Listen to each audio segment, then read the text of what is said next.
Welcome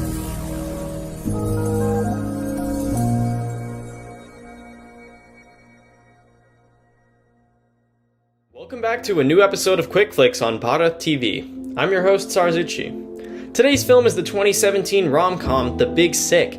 It's a semi-autobiographical story about the relationship between co-writers Emily V. Gordon and Kumail Nanjiani, who stars as a version of himself. And before you watch this one, I'd suggest not doing your research. You might spoil the story for yourself. Nanjiani is a Pakistani-born actor and comedian who came to the US to attend Grinnell College in Iowa. When he earned his degree, he moved to Chicago to start his career in stand-up. And that's where the film begins. Most of the crowd is bored to death at one of his shows. That was a joke, obviously. People even start to file out. Except for a heckler who cheers when Kumail asks if Pakistan is in the house. That heckler is Emily, played by Zoe Kazan.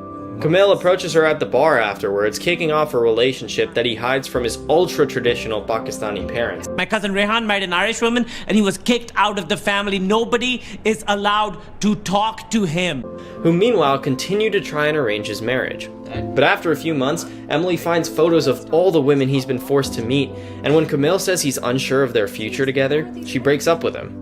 Soon after, Kumail learns that Emily has been hospitalized with a serious illness. He tries to go play hero, but her parents know about the breakup and urge him to leave. You guys broke up. I'm not sure why you're here. While Emily fights for her life, Kumail tries to care for her while proving himself to her parents in order to get back together with her.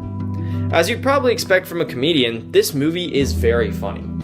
I just gotta stay for a second. Is this seat? Okay. But stand-up is very different from cinematic comedy, so I tip my hat to Nanjiani, Gordon, and director Michael Showalter, also a comedian. The film was nominated for an Oscar for Best Original Screenplay, and rightfully so. The development of the story from the perspective of Kumail's character is beautifully done, specifically in the sense of his beliefs and values and how they conflict with those of his family. And in his 500th movie, Anupam Kher is great as Kumail's dad. We talked about him as well in the episode we did on Hotel Mumbai, so be sure to go check that out on our YouTube channel or our Facebook page.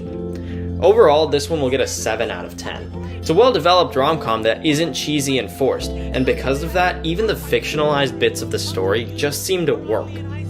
Thanks for tuning in to Quick Flicks. We're back every other week right here on Bharat TV.